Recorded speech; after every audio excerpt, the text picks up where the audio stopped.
আমাদের মধুপুরে এমন সুন্দর সুন্দর জায়গা আছে যেগুলো যদি আপনি নিজের চোখে না দেখেন তাহলে কখনোই বিশ্বাস করতে পারবেন না।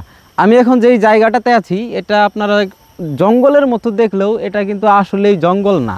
আসলে আমাদের যেই সমস্ত জায়গা জমি বা খেতি জমিন আছে সবগুলাই দেখতে জঙ্গলের মতো দেখা যায়, কিন্তু এখানে কিন্তু সমস্ত কিছুই চাষ হয়। আপনারা দেখতে পাচ্ছেন এই পাশে কলা গাছ আছে এবং এর মাঝখানে কিন্তু এখানে কিন্তু আনারসের গাছ আছে এবং এইখানটায় কিন্তু ধান চাষ হয়। শুধু একবার না, দুইবার ধান চাষ হয় বছরে এবং খুব ভালো পরিমাণে ধান হয়। এবং এখানে ভুট্টার চাষ থেকে শুরু করে ভুট্টা, গম, ধান সব কিছুই হয়। তো এখানটাতে আসলে আমাদের মধুপুরের প্রত্যেকটা জমি, প্রত্যেকটা মাটি হচ্ছে সোনার থেকেও খাঁটি। আমাদের মধুপুরে হয় না এমন কোনো কিছু বললে খুব অল্পই খুঁজে পাওয়া যাবে। এখন আমি যেখানে আছি এখানটার মাঝখান দিয়ে আপনারা দেখতে পাচ্ছেন দুই পাশে জঙ্গলের মতন আছে এবং মাঝখানে হচ্ছে ধানি জমিন। এগুলাতে কিন্তু বর্ষার সময় এখন আপনারা দেখতে পাচ্ছেন ঝিরিঝিরি বৃষ্টি হচ্ছে এবং বর্ষার সময় কিন্তু এখানে প্রচুর পরিমাণে পানি হবে এবং সেখানে কিন্তু মাছ হবে, অনেক বেশি পরিমাণে মাছ এখানে পাওয়া যায়, ছোট মাছ যেগুলার টেস্ট আসলে নর্মালি বাজার থেকে কেনা মাছের থেকেও অনেক বেশি।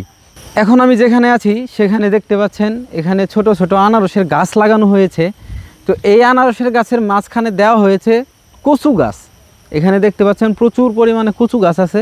আর এই জাতের কচু গাছকে আমাদের এলাকার ভাষায় এটাকে গারো কচু বলে, জানি না অন্য অন্য জেলায় এটাকে কি বলে। তো এই কচু গাছের আপনার যেই ডাটাটা আছে, ডাটা মানে যেই পাতার অংশটুকুন আছে, পাতার নিচের অংশটুকুন, সেটা সহ কিন্তু খাওয়া যায়। তো এখানে যখন এই আনারস গাছ বড় হবে, বড় হওয়ার আগেই কিন্তু এক দুইবার কচু বিক্রি করবে। এবং অনেকেই আছে এগুলার মাঝখানে পেঁপে গাছ লাগায়, আবার অনেকেই আছে এখানে কলা গাছ লাগায়। আমি এখন যেখানে দাঁড়িয়ে আছি সেটার পাশে দেখতে পাচ্ছেন এই যে এইদিকে কিন্তু ধান চাষ হয়, ওইটার থেকে কিন্তু এটা একটু উঁচু এবং সামনে যে জমিন আছে সেগুলো আরেকটু উঁচু এবং তার সামনে যেগুলো আছে সেগুলো আরেকটু উঁচু। এরকমই বিশেষ করে আমাদের এই দিকের জমিনগুলো হয়।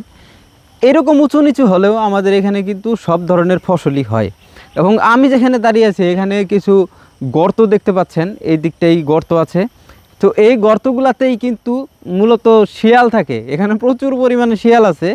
যদি সন্ধ্যার পর এই দিকের কোনো পরিবেশ আপনাদেরকে দেখাতে পারি কোনো দিন, তাহলে তখন দেখতে পারবেন যে এখানে আসলে কত বেশি পরিমাণে শিয়াল থাকে। সন্ধ্যা হওয়ার আগে থেকেই শিয়াল ডাকা শুরু করে এবং সারা রাত চলতেই থাকে ওদের হুক্কা হুয়া ডাক। দেখতেছেন আপনারা ঝিরিঝিরি বৃষ্টি হচ্ছে, আর এই বৃষ্টির ভিতরে বাহিরের পরিবেশটা সত্যি খুবই সুন্দর লাগে। গাছের পাতাগুলো দেখতে একদম সবুজ লাগে। আর আমাদের মধুপুরের পরিবেশ আসলে বিশেষ করে আপনারা ক্যামেরার চোখে দেখে আসলে সমস্তটা বুঝবেন না। যদি আপনি নিজের চোখে কখনো দেখতে পারেন তাহলে বুঝবেন আসলে আমাদের মধুপুরের গ্রামগুলো, এলাকাগুলো আসলেই কতটা সুন্দর। এ পর্যায়ে ভিডিও শেষ করব। ভালো থাকবেন সবাই, আল্লাহ হাফেজ।